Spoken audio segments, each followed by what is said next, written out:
What's up, everybody? Welcome back to another episode of the Juice and Toya podcast, brought to you by One Body Los Angeles. I'm your co-host, Juice. And I am Toya. Welcome to long anticipated episode number 10. Yeah, we've been MIA for quite a few weeks for a number of reasons. Number one, which is what we're talking about today, this podcast episode. And also, we've recorded some other episodes that didn't quite make it, just for the simple fact that our recorder that we used basically erased, or it broke. So we spent basically 3 hours recording those episodes for nothing. So yeah, now so we're back with the new recorder. We invested some money. Hopefully this one better work, because it was expensive. But we're here anyway. So sorry for the delay, but we are back, and we have some episodes that we're excited to drop. But first, we wanted to drop, which is today's episode, and that was our time in Europe, but also give you insight to a lot of questions that we got, like, why are you exercising? You're on vacation, or what are you eating while you're there? So just kind of talk about our health and fitness journey while traveling. Yeah. Exactly. But first, we're going to, of course, get through some housekeeping. Number one, a number of people have finished Level Up 2.0. Hey, so this was an 8-week strength and conditioning program that we dropped a little bit before we went to Europe, actually. And it's an 8-week program. So now it's, time for people are wrapping it up. If you started it at the beginning, and the results we've seen have been amazing. Physical transformations have been awesome, but the number one thing I've seen, and I don't know about you, is the strength that people have built. And the program is the first 5 weeks, it's focused on strength, and then the last 3 weeks are focused on more HIIT. High intensity. Yes, and more fat burning. And the number of people that are like, week 1, I was squatting this much, and week 5, I got up to this much. That is my favorite part. Yeah. So if you have not already done Level Up 2.0, it's available in the app. And if you don't want an app subscription, you can purchase it separately and keep it for life. So we'll drop those links in the show notes and the description. If you're looking for a program, especially going into the holidays, just to keep you on track, it's based on 4 days a week. And again, it's one of, if not the best comprehensive program that we've come up with. It's definitely the longest program. Yeah. But Level Up 2.0, check it out if you haven't already. And also, I think a lot of people are missing, we got some recipes in there too. Yes. A lot of the meals that we make, so nutrition recipes and guides as well, as part of that program. So definitely go check it out. And what do we have next? Oh, merch. We always talk about our merch. We have some new merch coming very soon, but we do have some merch still available. We know we have some styles and some certain sizes still available. So if you have anything that you like that we no longer have, shoot us a message. Then maybe we can get those restocked. But for some styles, they're out of season. Sadly out of season. So we can't restock on those. But we do have some new merch coming for the new year as well, and we're excited about it. So that's pretty much all we have. Oh, that's it. Sorry, there's one more thing we need to talk about. We'll bring this up briefly, and we'll have a whole nother podcast episode on it, but we are dropping a new challenge for the new year. And the only reason we're saying that now, because we want to get you geared up and ready for this challenge. Is something that we haven't done before. We're doing a follow along only challenge. Of course, we're doing a circuit training challenge on It'll be two different programs essentially, but we're doing a follow-along only challenge to where all of the workouts are brand new. You haven't seen any of these workouts. 16 brand new follow-along workouts. And we spent the last couple of weeks filming those workouts, and we were doing about 4 a day pretty much. Yes. So you can imagine we're pretty sore after filming all of those workouts, but we're excited about it. We want to put this in your ear while it's pretty early, and that way you can get geared up and excited for the new year. And it is called the Fresh Start Challenge, because who doesn't need a fresh start to get moving and get on track with their goals? So look out for more info about that coming soon. Like you said, we're going to do a whole podcast episode about it. Stay tuned to our Facebook, YouTube, all that fun stuff for more info on the challenge. That's all the housekeeping. Let's roll into Let's get it. So like he said, we spent 2 weeks in Europe, and this was a celebration of many things. It was a partial honeymoon that had been rescheduled. So keep initially, in mind, we got married over a year and a half ago. Yes. So. Initially, we wanted to go the beginning of 2023 then when he ruptured his Achilles, obviously we wanted him to fully heal so he can enjoy, being on vacation. Then we had our summer tour going with our workouts, so we couldn't go in the summer. So we initially planned to go in the early fall. Then the Chiefs announced that they were going to be playing in November in Frankfurt. Who are the Chiefs? You got to be specific. Kansas City Chiefs, best football team in the planet. And so we, of course, had to go to that game. For those that don't know, I am half German. I was born in Germany. I lived there till I was 7. So to be able to go to your favorite football team, to see them play in your home country, it's literally a once in a lifetime experience. That was pretty crazy. So we pushed everything again to be able to be in Germany when the Chiefs play. So it's been a long overdue trip that was supposed to be taken a long time ago, but it worked out perfectly. So like we said, we want to give you obviously an overview of the trip, our experience and things like that. And then we kind of want to go into things that we noticed nutrition and lifestyle wise that might be different in Europe versus in America, how our bodies felt with different food, our movement.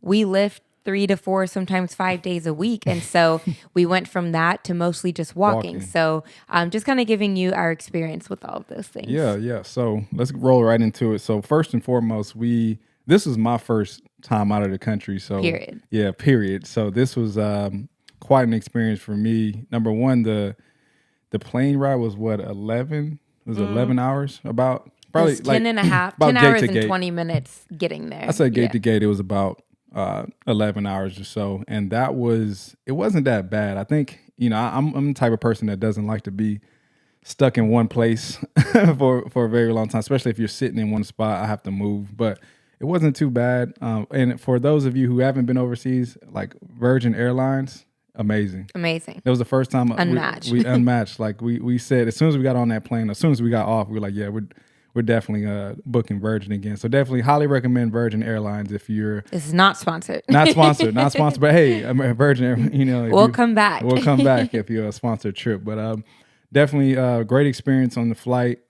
Getting to Europe, of course. We went to London first. London was chilly, raining, as a lot of people told us it would be, but it was great. I mean, we spent most of the time, doing the touristy things, and like she said, we walked everywhere. I mean, I think I averaged like 17,000 steps a day. We didn't Uber to any destination. It was one. I think we went Uber to one, I think, back. And we met up with a friend and she just so happened to be taking an Uber. So and it was 1 a.m. and it was freezing. So we were like, let's Uber back. But all of our destinations, all of the touristy things, some walks, we walked 45 minutes to get there. And that was our movement for the day. So, So I will say that first and foremost, do not underestimate. If there's no other form of exercise that you plan to do on vacation or travel, do not underestimate the power of walking. Walking can, just give you the activity that you need, to maintain, in a sense. Like if you don't have anywhere to work out, or if you don't have time to put some energy into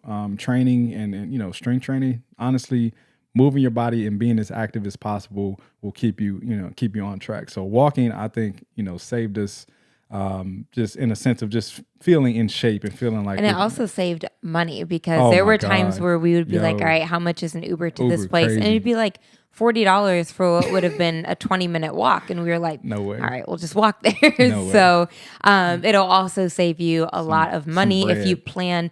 We like to do things pretty much all day. So if you plan to go from place to place, it can also save you tons of money in Ubers. Sure. So London was great.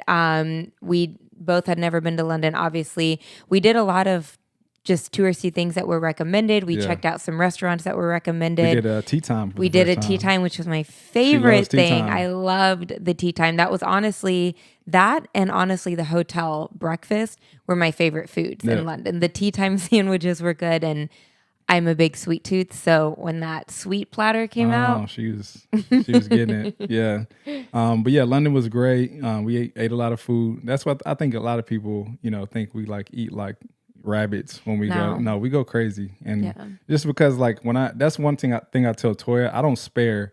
When it comes to traveling, like I love going to even within the U.S. I love going to new cities and just tasting different foods and the cultures that surrounds it. So London was great. It was crazy. My favorite food in London was all a different world cuisine. Yeah, different cuisine. Like the first place we went was it was a Mediterranean Japanese fusion. Yes. I was like, I didn't even know that was possible, but good. It was amazing. So yeah, we definitely had our fair share of food in both London and Germany. So we spent the first 6 days in London. Amazing. Did all the touristy things you can imagine. And then we went to Germany, which is Toya's hometown. Yeah. And first and foremost, we had to visit her actual hometown. Yes. I said hometown, home country. And then we went to her hometown, which is Bitburg, Germany. Yes, and if you go to Germany, Bitburg isn't really like mostly you'll go to like Berlin or Munich, but Bitburg is where I was born. I lived there till I was 7. German was my first language. I still somewhat fluently speak it. I can speak to you in a normal conversation, but once the slang and everything comes out, I'm like, hold on. Like, she has that little German. So a lot of people are like, you don't have an accent. I would never know that you're German, but there's times that it comes out. And I spoke to my mom in German, my whole childhood up until she passed, we spoke in German at times. So there were times that I'd translate, like Julius would try to ask something and they're looking at him like, I don't know. And I'd say it in German and then they're like, oh, yes. So I did get to play translator, which is so fun for me because I don't get to use my German language a lot anymore. So we both studied a little bit before going. Shout out Duolingo. But yeah, so I don't really have a lot of family left in Bitburg, but I do have a lot of my mom's best friends. And my sole purpose of going to Bitburg was to see the hometown before it changes to where I don't recognize it anymore. Yeah. To experience a lot of places that I went. I went with my mom in 2011 and took a lot of random photos that, if you remember Facebook albums, I made every little single picture you take on your digital camera into a Facebook album. So I pulled up that album and it was just like the most random pictures. Yeah. But thankfully I did that because it showed me where we were in Bitburg. And I got to find like my school and our old homes and old bakeries we went to based off the pictures. We went on a scavenger hunt. To find the same places that she found 10, 12 years ago. So that was fun. It was so much fun, and it was just like a nostalgic experience. And that was one of the last things I did with my mom. So it was really cool to have that experience with her and then share that with him. But then also I have 6 siblings who are all pretty much, except a couple of them, have kids, and I want them to be able to take their kids or go back with them. And now I can say, this is where we lived. I can show them everything that I learned on this trip too. Sure. So it was definitely like a soul filling. And of course, like we mentioned earlier, this was supposed to happen in early 2023. Then we were going to go in the summer, then early fall. And it just so happened because everything got pushed, we were in Bitburg the day my mom passed away. Insane. So that was really cool. Just, that's usually a day that's extremely hard for me. So to wake up that day and just feel like she was guiding us around her hometown 100%. Was amazing. So it was amazing. Yeah, that was really the only reason we went to Bitburg.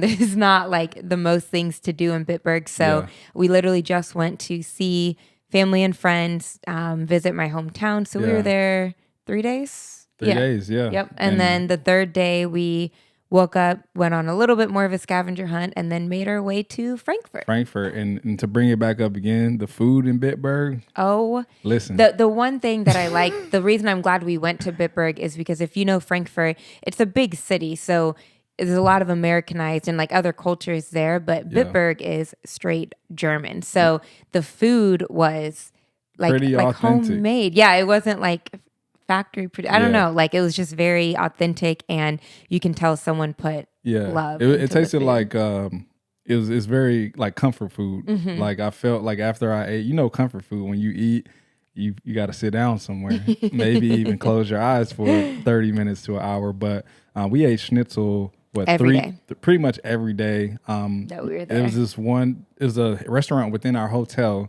that we had it the first time, and I've tried to make Toya schnitzel. Like the moment she brought it up and showed me what it was, I was like, oh, I want to replicate this for you to bring back some of your German memory. Man, listen, it wasn't even close. It's not the same. It was good for what I made it. Right. But when you have it, when you're, submersed in the culture and you're like actually eating, you're tasting the flavors and the seasonings, you're like, man, this is how do they make this? So we ate it 3 times because I was like, I have to take this home. I have to figure this out. And each time it got bigger and bigger and bigger. Like each time we ordered it, we were like, you want to share this? Yeah. And I think they were like, well, they keep you ordering it. Let's just make it better and better. Yeah. And it was. So the schnitzel was good. What else we had? Quarter and blue. Yes. And we had also, I tried a new fish. It was like Sunda fish. Sunda fish. Yes. Yeah. And you had. Zanda.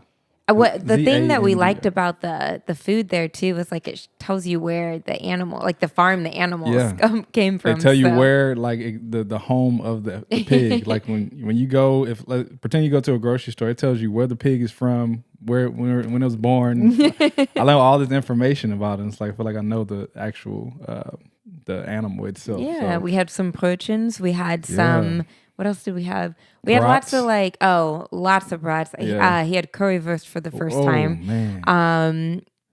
Just so many different things. Like our sole purpose of Bitburg was make sure we taste as many things so when we come back, we try to make it. Like now when he tries to make schnitzel, he'll understand. Yeah. Because the first time he made it, it was very good, but I was trying to explain to him southern, I was trying to explain like it's, this is really good, but it's missing things, and it's obviously, seasonings and things that maybe they have there we don't have here. Sure. But now he understands, so I'm excited for him to make it again. Oh yeah, I'm making it again for sure. So we leave Bitburg, 2.5 hour trip. Shout out to our driver. He took us on a scenic trip. I couldn't even tell you where we went, but it was beautiful. We saw some castles. We rode by this river, and it was amazing. This basically like a wine country almost.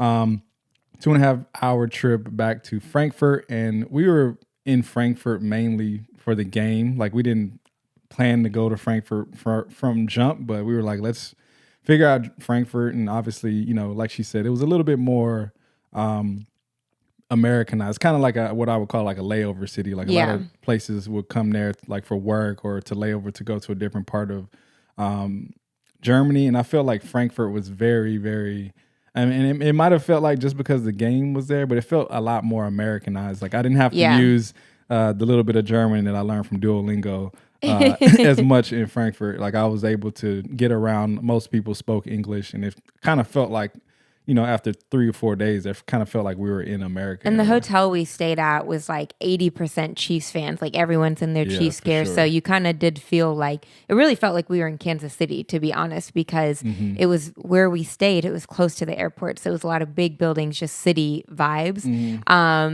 But yeah, mostly the German in Frankfurt, it was just like on the trains. I'm going to be honest with you. I more so was happy I learned German so I could hear if people were talking about us on the trains. Like, or they're just talking about the Amis and just like, Amis. So what is the I'm Amis? Sure they were the Americans. And I'm sure they were like, annoyed that all these people are here for the game. But then the other half, it was like, it was exciting, especially if you were going to the game, whether you were European or there's someone that came from, there are people there from Switzerland, the ones that got engaged. Oh, I think there are people from everywhere over for the game. And the game, if you've been to an NFL game, like in America, it's fun, it's exciting, and you're rooting for your team. The game in Germany, it was literally unlike any experience I've ever had. People were just happy. To be there. They were just like, go football. Like they were, it was the Dolphins and the Chiefs. And obviously I'm a Chiefs fan, but it was like, people just cheered. People were just happy. And it was like, we take NFL for granted here almost 100%. Because it was like when we go to a game, it's like, dang, if the Chiefs lose, you're like upset. Here, Dolphins fans, if the Dolphins lost and they were still just like, we got to go to this game. It was an experience. It was such an experience. And it did turn out to be a good game. It wasn't like it was a terrible game or a blowout. It was exciting. So it was a great game. And the funny thing about it was just pulling up to the stadium and seeing the most random jerseys. Like this was Chiefs, Dolphins, and we saw a lot of Seahawks fans. We saw Patriots. We saw and old players that haven't played, like players I didn't even Teddy know. Bruschi, obviously the whole bunch of Dan Marino. Dan Marino. Yeah. And granted, he played for the Dolphins. But I'm like, where'd you get this jersey right.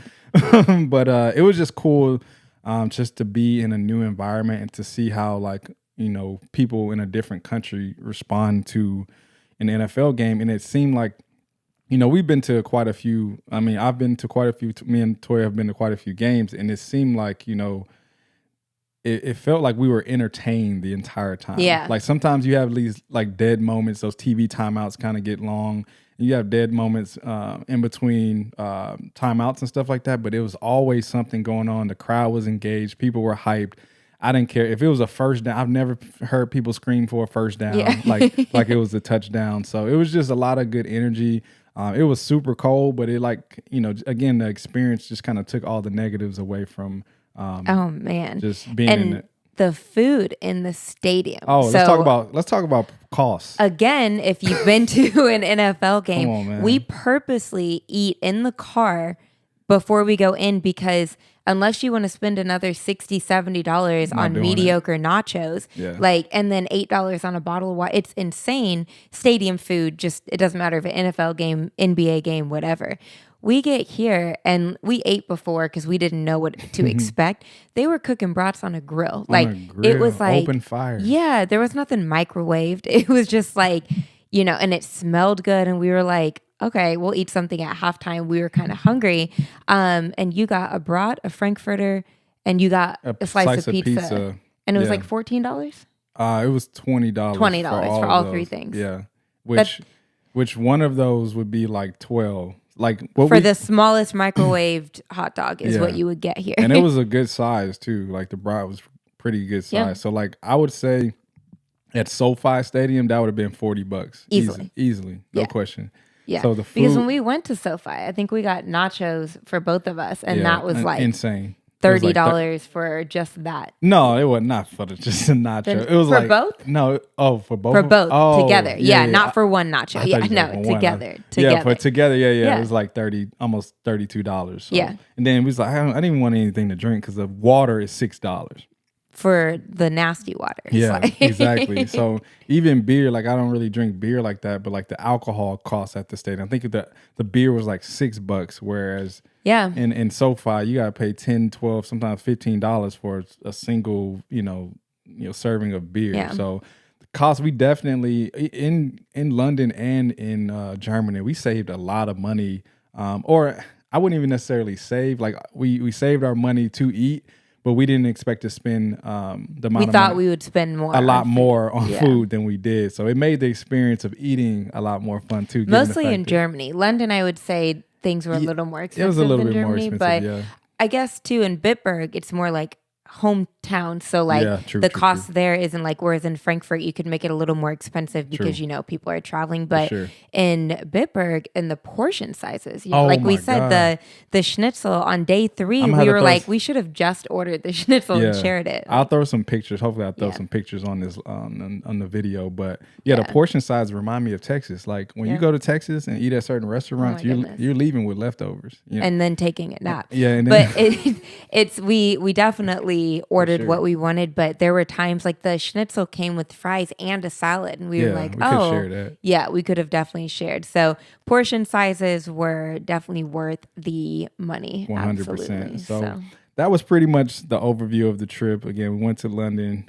went to Bitburg, went to Frankfurt, watched the game, and then came back to LA, and we were tired. We were exhausted. Super exhausted. But with this episode today, we gave you an overview, but we want to leave you with something, leave you with a few tips in regards to how to stay fit, how to stay active, and on your goals without just kind of, subconsciously thinking about it, right? Just simple practices that you can take with you while you're traveling to really just help you just stay on track with your body. You know what I mean? Because you might have left, let's say you leave for a vacation or a work trip for a week or a week and a half, and, you've been working so hard up to that point, you need something to really just kind of substitute and take the place of your normal routine. Obviously, you don't have your gym or you don't have your weights that you would have at home, but don't feel like you're going to lose all of that progress just because you're not lifting weights. One thing I like to mention to a lot of people is the importance of what I call, or what has been called, a deload week. So if you don't know what a deload week is, highly recommend this if you're someone who goes hard every single week. Let's say you do a program and for 6 weeks you've been going hard, you've been hitting the weights pretty heavy, you've been doing a lot of progressive overload. A deload week is basically where you take a week of just I would say, especially if you're doing weights, no weights. You would do more body weight exercises, maybe some more cardio, just giving your body some time to kind of heal over time, and really recover. And really recover. Because sometimes, what holds people back is their body doesn't have time to recover, right? So that deload weeks gives your body that little extra time to rest and take a break and not have that tension from all the weightlifting. And sometimes, and in most cases, I would say most cases, people come back stronger just because now those muscle fibers are healed. Those joints are now repaired a little bit more. You've given them a break and you come back and you feel a lot stronger. You feel more loose. So with that being said, I think that's what me and Toya needed. We didn't have our normal routine. Obviously, we had a gym at the hotel, but the weights aren't, how hotel gyms are. They don't have as heavier weights. They don't have the barbells and same types of equipment that we're normally used to. But we found some ways to just kind of stay active and keep our body moving. And one thing I will say, I noticed I didn't feel like gross. So I didn't feel like super bloated or not once. You know what I mean? Like I felt, just as good. And I might have lost maybe a little bit of muscle, but I felt just as good when I got back than when I left. So we're going to leave you with some tips to just kind of give you some ideas on how you can stay fit when you don't have your normal structure of just being home and having your normal routine. So like you said, in London and Germany, we had hotel gyms. London, I'd say twice we went to the gym. And that was because those days when we planned to go out, it was pouring rain. So we were like, let's go to the gym, get in a workout, wait for the rain to die down, and then we'll go walk and do our thing. So we mostly like to utilize when we're on vacation. Obviously, you don't want to take too much time away. A workout, even if it takes you 30, 45 minutes, then you shower, you go back, like that can take an hour and a half, 2 hours of your day. Easily. So we like to plan our workouts and activity around what we're doing. So for example, walking to the places. If we can get in a 30-minute walk there, a 30-minute walk back, especially if it's to a restaurant, that's also going to help you with digestion too. Think back to when you've gone to dinner, you get super full, and then you take an Uber back or you drive back and you're sitting there and you're like, oh, I'm so full. Then you get back to the hotel and then you're still like, let me just take a nap. That's taking time away from your vacation too, So nap. The walking around really helped us, and which may be why we didn't feel as gross or bloated, because every time we went somewhere to eat, we always walked back, always. And so maybe that digestion, we don't do that here. When we eat dinner, it's usually at nighttime. You eat dinner and then we shower and then we wind up the night, we hardly ever go on a walk after dinner. And now it gets dark at 2 p.m. So, but that was one thing we don't do a lot of here that we did there that I think made a huge difference. We got in way more steps than we do here, for sure. So that's one thing we would recommend. If the weather permits, anywhere that you go, just try to walk as much as possible. It did a lot for us. And like she mentioned, after, eating and stuff like that, normally you feel sluggish. It almost like it just gave us that more boost of energy. Right. We were just so energetic. So that way, when we got back, we were like, all right, what's next? What else do we want to do? Whereas, usually it reverted to going to get more food. Yeah, so. Exactly. Because we were a lot over the course of that time. But again, do not underestimate. If you don't have anything else that you can do physically, if you don't even have access to juice and toy workouts, that was another thing. Being in Europe, we didn't have access to a lot of the... Why don't they have NFL in Europe or NBA? Yeah, they don't have a lot of the American channels or just have access. I tried the NordVPN. We were desperate. We were doing so much to try to just watch our games. And also keep in mind, the games came on at like 12 midnight. 2 a.m. 2 a.m. Yeah. So that was impossible. But get back on track. If you don't have anything else that you can do in regards to just being active, walk as much as you can. You'll feel better. It'll give you energy, and don't underestimate. You will get that calorie burn as well if you're looking to get to that too as well. So, and then if you can't walk, like let's say you're somewhere where you're not able to walk, you do have to Uber or take cars or whatever. Utilize the YouTube workouts in the hotel room, especially if some places the gyms are either crowded or they're really small where you can just make more space in your room, so you can do that. Or if nothing else, get in some stretches. Yes. This doesn't require you to have to follow along to anything. You don't have to watch a stretch. A stretch can literally be what's feeling tight, loosen some things up, get in some of your favorite stretches, repeat them, 2 to 5 times, like create your own stretch and just get in some form of movement. It doesn't have to be focused on your heart rate or calories or anything like that. Just move your body to what feels good, because majority of the time you're either stiff from a flight or stiff from a car ride, or your bed is not the same as your bed at home. So that stretching, if you start your day with that, especially if you have meetings or a long day, whatever, start your day with that. And it'll help you just to feel better on the vacation or your trip for sure than you would if you just hopped out of bed, got ready, and then went about your day. For sure. So definitely recommend walking. Definitely get after those hotel workouts. If you have a gym and they have that minimal equipment, awesome. Do a juice and Toya workout, 20, 30 minutes. And that's another thing too. Don't feel like you have to work out for an hour. No. Right? Like the workouts that we did, I think the longest one we did was like 40 minutes. And that's, again, that's including the warm up. That's including us, we biked for like 5 or 10 minutes. She hopped on the treadmill. So like the actual workout itself was probably 20 to 30 minutes. And that's all you need, right?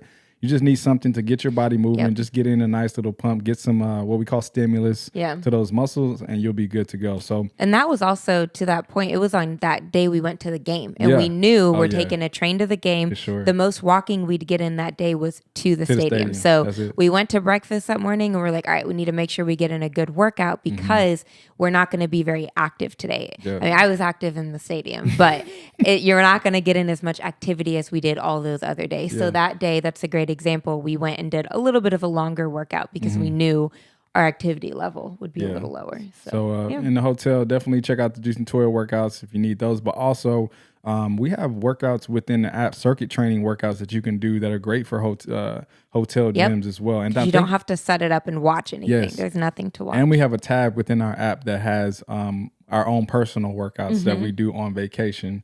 I think the last time we posted that, it was when we were in Hawaii. And we just gave you a quick little circuit of exercise that you can do, works the full body. And I did that routine. That was the first day I did it. I did that routine. So definitely check it out on the app if you need something to follow while you're either traveling or on vacation, and you'll be good to go. And then, like I said, that was a good point that you just made. Kind of understand what your schedule is. Like if you know there's a day where you're not, let's say you have a work trip and you have a conference where you're going to be sitting in meetings all day, try to plan your activity around that. If you know that you're going to be stagnant, do an early workout, pop it on YouTube and do a 20, 30-minute workout before you get started with the day, and you'll feel a lot better as you go throughout the day. So, and most American hotel TVs now have YouTube. Yeah. So that just makes it easier. You can put it on the TV and we've even told like people would go into their hotel or like even apartment gyms and they'll see our workouts left on the TV. So somebody was doing it while traveling, which is awesome. Exactly. So there's really no excuses to not be active while traveling, because there's so many different ways you can do that. And when we were working out while we were there, so many people were like, you're on vacation, why are you working out? You should be relaxing, or you should be enjoying yourselves. Guys, this is us enjoying ourselves. Like we said, if we don't move, and again, it doesn't have to be a crazy workout. If we don't move, our joints get stiff. We feel achy. We feel bad. We're obviously eating more and different than we do at home. So our digestion slows down. So for us, vacation's not enjoyable if I'm feeling bloated and achy and stiff, you know? So I would rather get in some movement in some form. And movement is a lifestyle. It's not, I'm not working out to lose weight or just to have muscles. I'm working out to keep my body healthy. And when you look at your workouts that way, and you look at your movement that way, it's not, you don't take a break for 2 weeks of moving your body. No, you don't. So All right. So let's get into, I know a lot of you probably asking, so we kind of mentioned it, but like, what did you eat when you went on vacation, or like what are some food or nutrition tips when it comes to vacation? And for us, we don't like to, we eat intuitively. We do that whether we're at home or on the go, whether we're traveling for work or leisure, right? We eat intuitively to the point where, we like to enjoy ourselves. Like, don't think we just went to Europe and just ate salads and vegetables the whole time. Like, we ate everything. Like anything that we wanted to try, whether it was a certain style of pizza, or like I said, the tea time food, a lot of the German food. Like we ate pretty much everything, but we're also mindful of like, again, like she just mentioned, we don't like to feel bad, right? So there are specific foods that we, Tori and I both eat, whether it's here or not, that we know like, I don't feel the greatest when I eat that type of food. So it's just being mindful of like knowing what foods do and how they make you feel. And then that's kind of like how we base our eating when we go certain places, especially knowing that like, all right, we're walking everywhere. Like I don't want to be like, I'm for example, I'm lactose intolerant. So if I ate something with a whole lot of like heavy cream in it and I know we're walking everywhere, I don't want to put myself in a position to have to go to the bathroom in the middle of a walk. And now I'm like trying to find a restroom. Right. And that's just, you know what I mean? So it's a lot of different instances or examples I can come up with. We had to buy fries in Five Guys. Oh yeah. Because you had to. That's another thing I'll get to too. That's another thing I try to do while I'm on vacation is stay hydrated. Drink a lot of water just because, again, we were walking everywhere and you're not necessarily, you're not sweating profusely when you're doing so, but you lose a lot of water when you're walking a lot. And also the flying, we had long flights. Yeah. So that's one thing I personally hate. I don't feel as energetic and I don't feel as great when I'm like super dehydrated. So that was one thing that I had to like, I think I drank a little bit too much water that morning. But again, when you're going on vacation, you're on vacation, right? Enjoy yourself. Enjoy the foods that you're eating. Eat what you want to eat. But also keep in mind of like how that food makes you feel. Like if you don't want to feel super sluggish or bloated, like just keep it at a minimum. It's like all about controlling your portions. There were some days where we ate not necessarily the greatest and we felt it. And there were some days where we ate pretty much, it was pretty clean for the most part. And then we could literally feel the difference, especially walking a lot throughout the day. So again, eat what you want, eat whatever you feel like eating, but just be mindful of how that food makes you feel. And don't feel like you have to like be on a diet on vacation just to come back and stay on top of your goals. Yeah. And one thing I will say too is what's worth it for you. So for example, I was really looking forward to the croissants and in London, and I don't think I had one good one. They all were kind of like, like to where I was like, I was excited for it, but I'd rather have a different type of pastry or, so I didn't want to eat that just because we're here and I should be eating it. Like that didn't make sense, So one thing I did was and he did as well, was we tried to make sure that we had protein with each meal, more so because that's going to keep you satiated. And also we weren't lifting as much. So we wanted to make sure that we're at least maintaining our protein to help with our muscles. So that was anything from, it didn't have to be chicken breast, which I love, like we had all sorts of different proteins. Like for breakfast, I would ask for chicken sausage in my omelet, or, for lunch, I'd try different types of chicken in different ways, or different types of protein. Like I said, I tried a new fish that I hadn't tried before. So every meal we still tried to center around protein or make sure we had some type of protein. But if I wanted a pastry, I was eating a pastry. Oh, yeah. So she got it. Like you said, we ate what we wanted. But London, we more so had, like you said, different types of cuisines. But Bitburg, that was where I was like, I was on a mission for specific foods because I wanted things that I remembered from my childhood, things that my mom would feed us for breakfast or dinner. And I wanted those things more so because I wanted him to taste them so that when we try to make them, he understands what I mean. But that was where my foodie kind of came out. And those were all types of foods, like mostly the schnitzel and the brat and the currywurst. Those were the things that I was like, I have to have those. And then there would be things that I would taste that, like Protein with Leberwurst, like those were things that Leberwurst. So those were things that I'm like, I ate this growing up. I didn't necessarily eat it because I was like, oh, like this is really good. And it was great, but it was more so I wanted it because I wanted to feel those memories, So you might go somewhere where same thing, you're eating them more so for the memories. It could be a culture thing. It could be something that you ate growing up. So you're finding these foods due to a memory thing. And the bratwurst and currywurst, like those are probably not the greatest things to eat, but they made me so happy, and we don't eat them all the time here. So think about your foods like that when you travel too. Like there are things that it's more than worth it. Forget the calories, forget all of that. Like look how you feel. Like you're happy. You're not going to go back and be able to have these things. And we both said, I don't want to leave and be like, oh, I wish I would have ate this, but I didn't, no especially regrets. when it comes to foods you can't get For here. sure. So, Yeah. All right. So with all that being said, let's get into, we kind of wanted to talk about some things, some lifestyle differences between, Europe and the United States. So again, we won't stress this enough.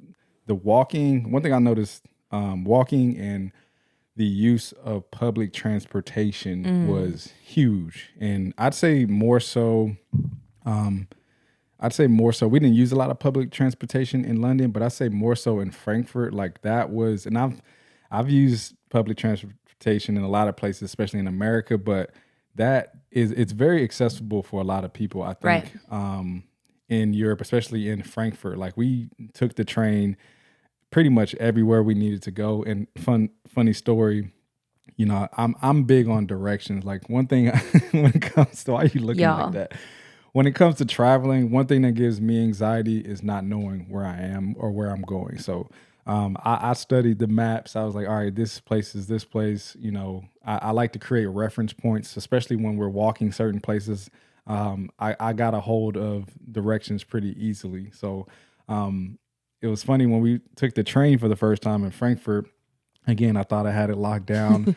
I got the tickets. I was like, all right, we got the tickets. We don't need any, police coming up to us, giving us a ticket for not having. Which, by the way, they never checked. Not once. We took the train every day in Frankfurt. I was mad, but anyways, get on the train. I was like, all right, we need to take the S8 train to the main station. We get off the main station, take the U, and we'll get to the Chiefs boat little thing.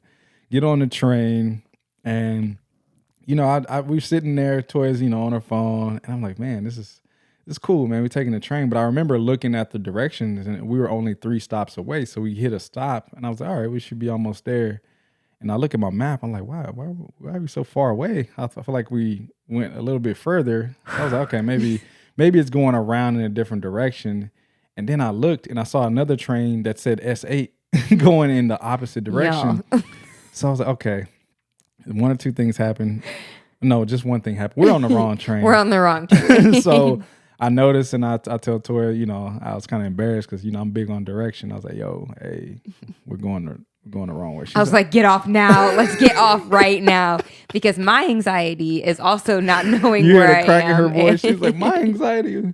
So her anxiety started to kick in. And I was like, no, I'm confident. We're just going the wrong direction. So once I lost all trust from that moment. Yeah, she did. But once I learned the direction of the train actually matters too. And it was simple. It was smooth. And every day after that was smooth. And we had no issues. The train was great.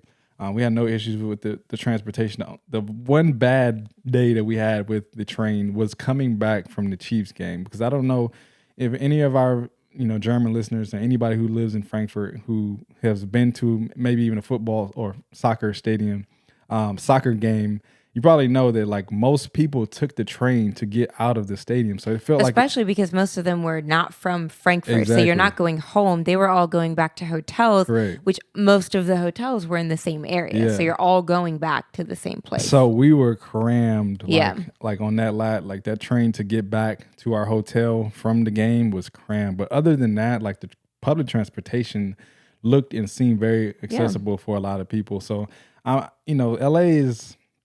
I don't know. I've maybe taken the transit maybe one time ever, and that was like desperate, and it was terrible. It was the worst experience of my life. So I will say I never have a lot cleaner than you would notice in a lot of places. But again, take that with a grain of salt. That was just our one experience there. But we didn't take any public transportation at all in London. Like I said, we took. The only Uber we took was the one home at night after we met up with a friend. But we literally walked to all of our destinations, but it seemed like the public transportation there was pretty simple. And everything we needed, no matter where we were walking distance away from. So that was the beautiful thing about where we were in both London. Places. Next, the food differences we noticed. So first, we kind of touched a little bit on the portion sizes, specifically in Germany. Our portion sizes were... Every time we went to eat somewhere, we could have taken leftovers with us. Yeah. So portion sizes in Germany were different. But for me, the biggest thing I noticed was the quality of the food. So everything just tasted different. The fact that they showed you the farms and that things was crazy that were, to me. On the menu. It was like a pig from this farm. Like, so that was the difference to me. And the condiments were all in jars, individual glass jars. Yeah. So that was another thing that I liked too. As far as food, mostly Germany. In London, the thing that I liked the best, honestly, I kept saying the breakfast, and it was because the breakfast at the hotel was still like cooked food.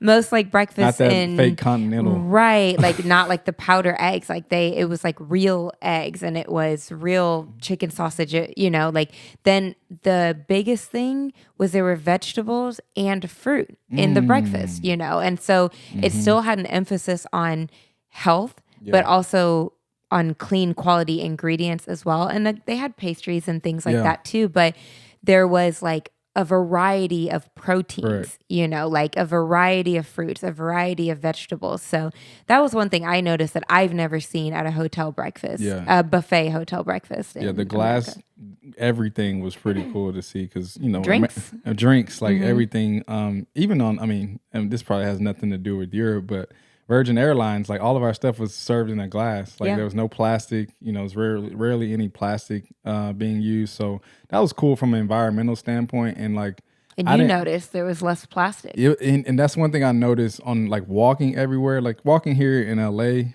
you'll see just stuff on the ground, plastic, paper, just everywhere. I noticed less littering in certain places that we went to. And the cool thing about it too was, if there was littering that I did see, it was glass. Like it was literally glass jars or like cups and stuff that I saw on the ground. So I think from a environmental standpoint, I think that's a lot better than all the plastics that we have going everywhere in LA and stuff too. So what else was? Oh, I'll get into the quality because I ate a lot more meat or varieties of different meats than Toya did, but I will notice.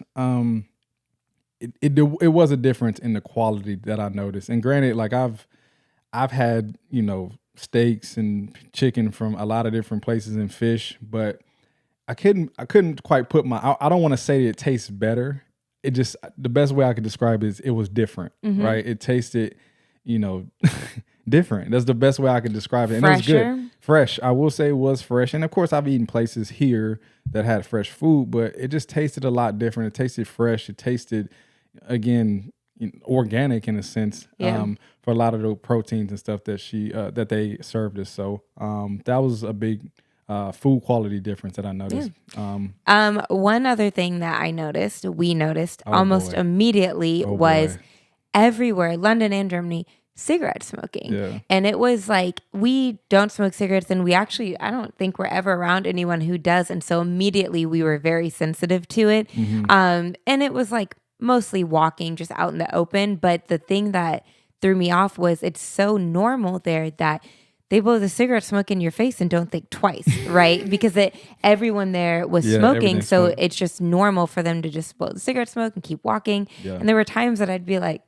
whoa, like, excuse you. Did he just blow this cloud in my face? Right. And the biggest thing, though, was the game. Yeah. In the stadium, the roof is closed. So it's not like an outdoor, just open, but just right next to you. And there was the people down the road next to us. They were just like chain smoking. Yeah. And the poor woman next to them, like you would see her like cover her nose and stuff. And I'm like, I would have to say something if that was me, but it was so common that no one said anything because it was just the norm. And granted, we have like cigarette smokers here, but it just seems so prevalent there. Like, but I think that we have more laws here where there's so many places that you're not allowed to smoke here.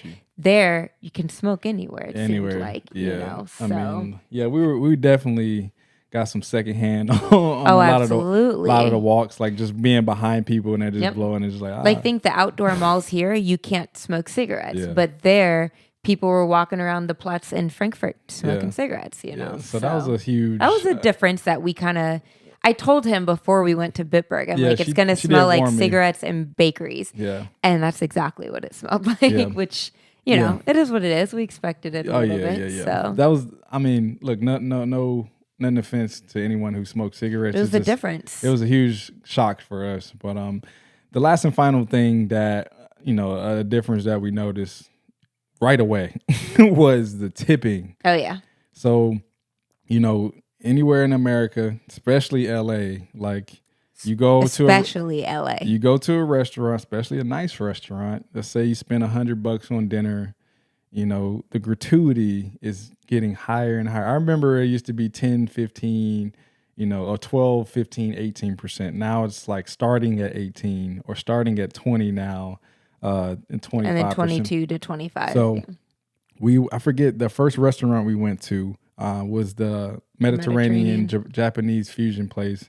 And it came time to pay the bill, and Toya didn't notice like a line where it says tip. So we was like, I don't want to just not tip. Like I want to be able to give something. So we asked the waitress, like, hey, like where do we leave the tip? And she was like, oh, you can just we can just add it if you let us know, or you can just it was so casual. Like if you want to leave it, if you don't, don't worry. Like, oh, you don't want to tip? But we realized that how it should be.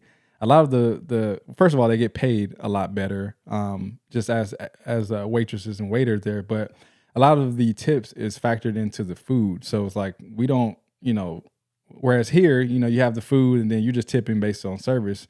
There is just everyth's factored in, so you can leave a tip and however much of a tip you want to leave. So we're just so used to tipping that like on a certain percentage that. That's another way that we save so much money on food. We didn't have to spend that extra, 15, 20%, even though we did leave a tip. We didn't feel like, oh. In London, actually, a lot of it was included. Remember, it was the total that you paid was including a tip. Yeah. And so that's why there was no line. Like they had their set tips. So anything we left was extra on top of they're already getting a tip. Yeah. So, which was nice because it was like, okay, the tip is already included, so this is your total, you know? So we didn't have to bring cash everywhere because we could leave the tip within the total. Yeah. And then Germany, when we would tip, they were like, are you sure? They didn't even want it. No. They were like, are you sure? Our driver wouldn't take it. Our driver, he was like, no, my pleasure. Like, I wanted it. They were almost offended that we would offer a tip, So that was a big difference, especially from LA, where tips are... Like, if you don't tip, you're not going back to that restaurant. No. You don't go back to that restaurant. No. So, which made us want to tip more because the waitresses and waiters, when they were nice, it wasn't just to get a tip. They were genuinely happy to be working there. And then when we did tip, they were super, the ones we were able to tip, they were super grateful. They were like, oh my gosh, thank you so much. A lot more gratefulness than you would see if you were just the normal, because it's such a norm here. It's like, you're supposed to tip. And the difference in wages, here the wages are so much less than probably what they make there. So that was another difference that we noticed too, was the tipping. All right, so that is pretty much everything. All the tips, again, walk everywhere. If you don't have any form of exercise to do in a sense of being on vacation or traveling, walk as much as possible. Or again, you don't have to work out for an hour. Throw on a 20-minute workout, 30-minute workout, body weight. If you have a few weights at your gym, at the hotel gym, knock that out. That'll be just as good. And even then, if you don't have weights, if you don't have a way of working out, stretch, do some mobility work, all those things. I always tell people too, maybe if you even focus on things you wouldn't normally focus on while you're in your normal routine. Like stretching and mobility for most people. Yeah, stretching and mobility. So if you don't feel like doing anything else, just spend 5-10 minutes first thing in the morning, roll out of bed, get in some good stretching. It'll energize you. It'll make you feel a lot more loose. And you'll feel a lot better going throughout your day. So as far as food, again, my last tip. I have a tip on the staying active. My bad. Shift your mindset. Yes. If you make movement a lifestyle and don't think of it just as a workout, it makes it a lot easier to be active on vacation because you don't feel like you're taking out time from your vacation to work out, right? So it's a lifestyle. The next time someone tells you you're on vacation, why are you working out? Tell them I'm just moving. It's just a lifestyle. It's what I do. It's a lifestyle. It's what I do. Yes. So again, food, eat what you want, eat intuitively, listen to how the foods make you feel, and eat accordingly. Again, you're on vacation. The whole point is to be able to explore the different foods and the things that you want to eat. So don't hold back, especially, again, we factored that into our budget. We knew we were going to go crazy with the food. So don't feel like you have to eat like a rabbit just to stay on track, or just, be mindful of your goals. Eat what you want, and then focus again. Like Toya mentioned earlier in the episode, try to focus on your protein, right? Yep. Keeping especially if your goal is to build and maintain muscle, which is for a lot of people, keeping that strength, keeping that muscle, that hypertrophy, right? You want to make sure that you're prioritizing your protein, if anything, while you're on vacation too as well. So those are just a few takeaways just from our experience that we want to share with you all. We had a great time, a great experience. We are... we had a great time when we come back and we're like, I can't wait to go back. This is before we even came back. We were like, I can't wait to go back to Europe. So we had an amazing time, and we will definitely be back in the UK. We'll do a little less touristy things, and hopefully maybe we can bring some workouts to the UK and Germany as well. So before we get out of here, I got a dad joke. I got one too. Oh, okay. Yes. Ladies first. All right. How do you make an egg roll?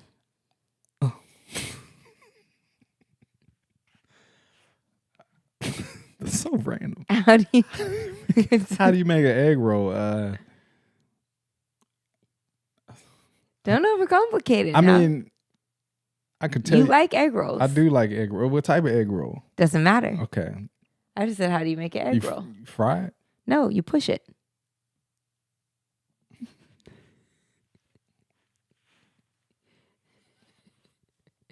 I don't like push it. To make it roll, you don't have to fry it. You can just give it a little push and it rolls. You were talking about an egg roll. No, I said, how do you make an egg roll? Food. And you said, no, you assumed. Everybody say it with me. What happens when you assume? This is why you make a beep out of you and me. This is why I asked what type of egg roll. I said it doesn't matter. No, it does matter. It doesn't matter what type of egg. It can be a brown one, a white one. It can be farm fresh. No, I'm talking about an egg roll. Not an egg. I didn't say what type of egg. I didn't specify what type of egg. All right, so we're going to push it. Fine. I'll give it to you. Great joke. Great joke, Toya. All right, my joke is, why don't you like sneezes and coughs and stuff? Why does it bother you so much? Why don't I like sneezes and coughs? Yeah, why do you get so much anxiety when people sneeze and cough around you?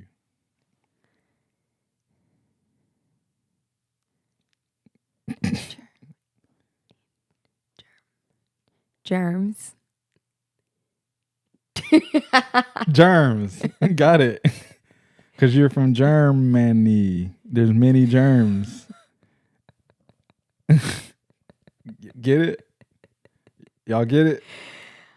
Wow. From Germany. For reference on his joke, I'm not germophobic. I get anxiety around coughs and sneezes because I have very low white blood cells. So I get sick easily. I mean, it's okay to say you're germophobic. You have a reason to be germophobic. Yeah, it's not germophobic in a sense of like, don't touch me. It's specifically coughing and sneezing. Yeah. And I don't like it because I get sick very easily. So anytime someone sneezed on the train, I felt like I was encapsulated. Yeah. And immediately I was like, my throat hurts. Amanda's her big, thing about like sneezing and coughing is like covering yourself.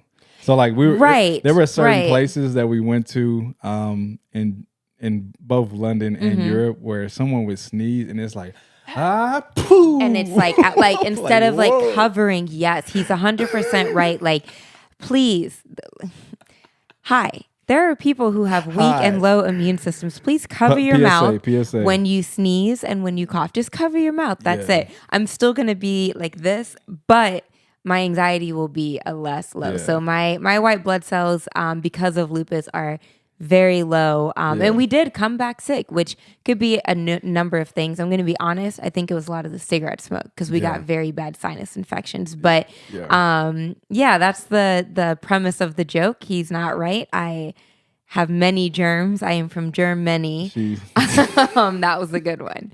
That was a good one. All right, so that wraps up this episode. We appreciate you listening to us. We're doing a vlog of this on our YouTube channel. So if you enjoyed this episode, go check out the vlog on our YouTube channel for visual reference of what we're talking about. For sure. So anyways, again, go check out the Level Up 2.0 program. Go get that right now. It would be a great way to close out this year with the program. And again, we want you all to start the new year feeling better than you have ever felt on any New Year's Day. So go check that out, as well as our other programs available, and go get some merch. Go check out some merch. Christmas presents. Christmas is coming up. I know our birthdays are coming up. So if you want to send us December something 22nd and December 24th. We're born, if you didn't know, 2 days apart. So if you want to send us something, maybe I'll drop our P.O. box down there too. Man. We have some great... we love gifts because we don't ever get to celebrate our birthdays. Yeah, that's the thing. If there's anybody who are Christmas babies, holiday babies, you understand that, nobody cares about you on your birthday because they have to go spend time with their family on Christmas, which we also love. So if you want to send us birthday gift, we highly appreciate it. We even have to celebrate our birthdays together because we can't get people to come. We don't get a day. We don't get a day. But it's okay. I don't mind sharing with you. Oh, thanks. So we'll drop our P.O. box down there if you want to. So we had some great fan mail the last couple of years that made our day. So we appreciate y'all. But also, again, check out everything. Check out the merch, onebodyla.com/shop.